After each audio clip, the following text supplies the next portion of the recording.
the black box from the crashed plane was finally recovered. But when the recording was played, the captain's voice wasn't the only one inside the cockpit.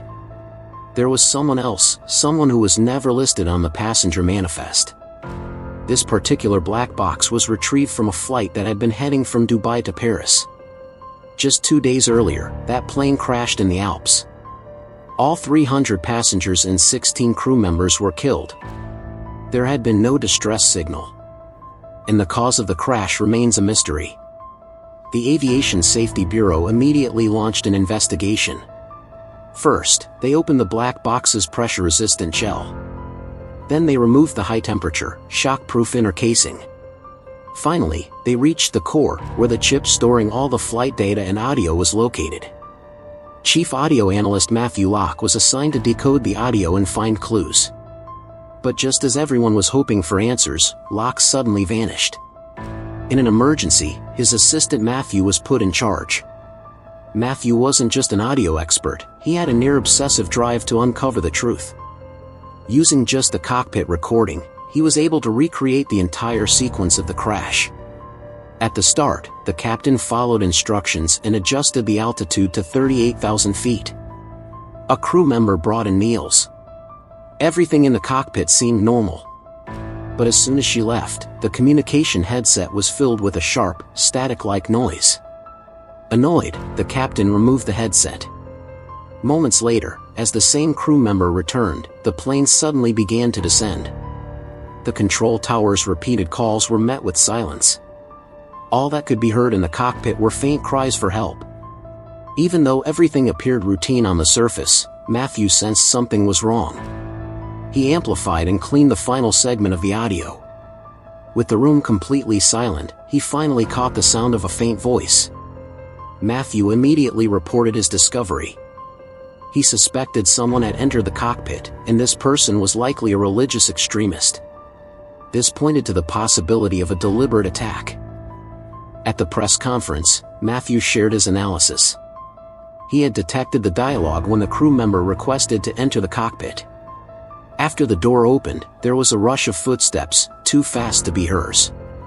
That meant someone else had entered.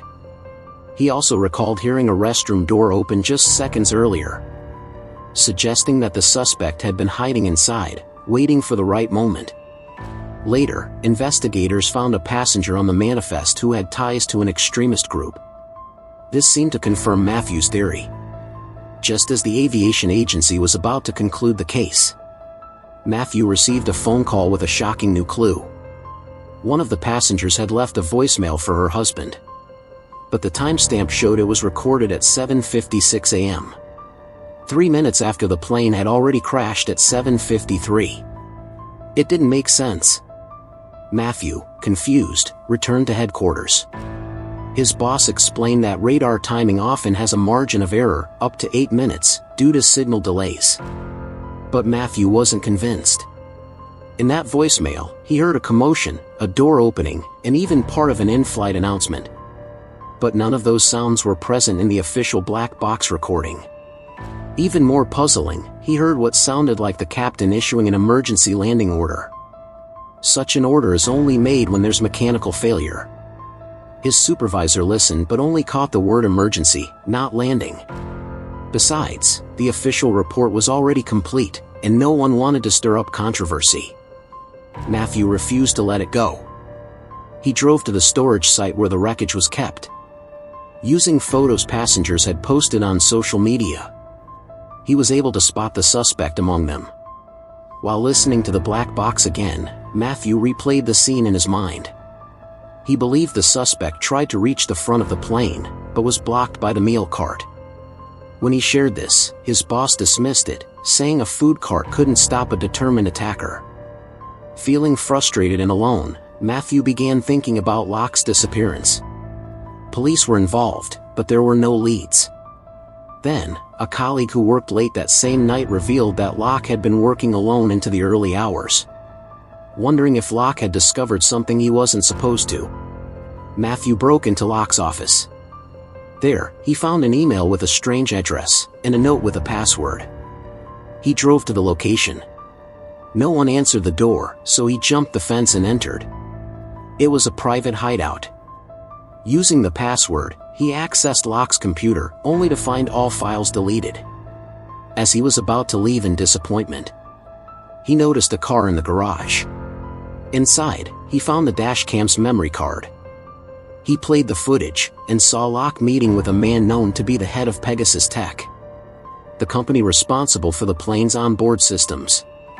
Digging deeper, Matthew discovered that the Adrian 800 jet model, only released 6 months ago, had already suffered 3 serious incidents related to its anti-stall system. That system was supposed to automatically adjust the nose of the plane when climbing too steeply. But according to a pilot, the system was unreliable. It often misjudged situations and even fought the pilot for control, making accidents more likely. Matthew realized this flawed system could be the real cause of the crash. Adrian Aerospace had rushed to market, even though the software wasn't ready. A pilot hinted that Adrian's executives had close ties with the certification board. That could explain how the aircraft passed safety checks. Then, something hit Matthew. His own wife had recently taken a job with Adrian and was now a senior executive, after having worked at that very certification agency. He confronted her. She insisted that the certification was legal and by the book, but said the report was classified, and she couldn't show him more. Frustrated, Matthew waited until she was asleep, then used her computer to access Adrian's internal network. He found the full safety report. It confirmed that the anti-stall system did have a delay issue. Using this evidence, Matthew finally convinced his superiors to reopen the investigation. However, his wife was fired for leaking the information. They argued intensely. But Matthew stood firm. The truth for the 300 lost lives mattered more. After that, he threw himself into simulator tests on the Adrian 800. But no matter what he did, everything tested as normal. Nothing failed. It crushed him. His wife had lost her job, and now he was reassigned and removed from the case. He spent his days at home, depressed. Then one day, during a phone call, he heard that same sharp static sound in the receiver. At that same moment, his nephew's drone suddenly flew off uncontrollably. It turned out someone had hacked it. That gave Matthew an idea. He revisited the black box recording and realized the noise might not have been from static. It could have been a cyberattack on the plane's operating system.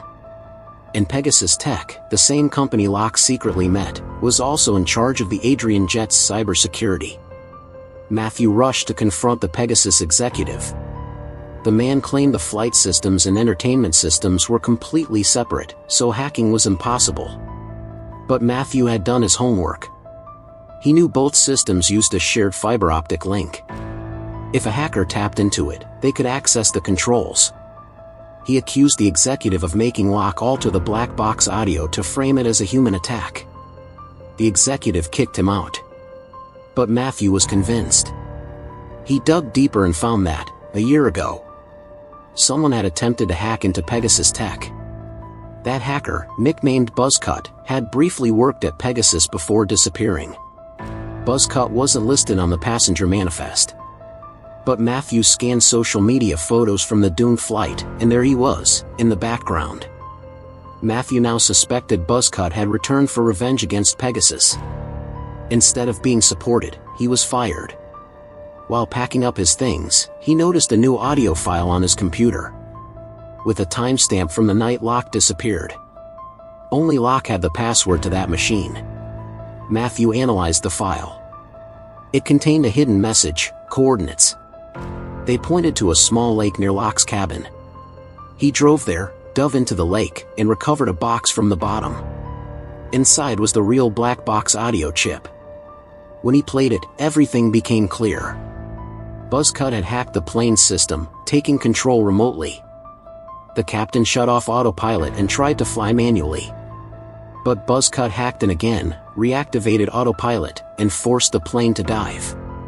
The system received fake signals, and the nose pitched downward. The captain fought to pull up, but the system wouldn't respond. Buzzcut realized too late what he had done and tried to stop the dive, but the controls were frozen. the computer crashed completely. Buzzcut had only wanted to expose the flaw, not cause a disaster. But it was too late. At the end of the file, Locke appeared in a video message. He confessed Pegasus had paid him to alter reports and data. At first, it was harmless. But this time, they asked him to edit the black box audio to make it seem like a terrorist attack, not a system failure. He wanted to say no, but Pegasus had leverage on him. Knowing he wouldn't survive much longer, he decided to leave everything to Matthew to reveal the truth. As Matthew prepared to leave with the evidence, he heard footsteps. Someone was coming. He quickly sent the data to his girlfriend, then shut down the power and escaped into the night. He got in his car and drove away, but a vehicle followed him. They hacked into his car's system, took control, and forced it to crash into a tree. Matthew died instantly. But the evidence had already been sent. At the next Pegasus press conference, his girlfriend played the full video. The truth was finally out. Matthew had single-handedly exposed the truth and gave justice to 300 innocent lives. But he paid the ultimate price. In the end, the black box wasn't just a device. It was a symbol, a vessel of human choices, fear, and courage. Matthew's story reminds us. In a world driven by code and systems, how many lives must be lost before the truth finally comes to light?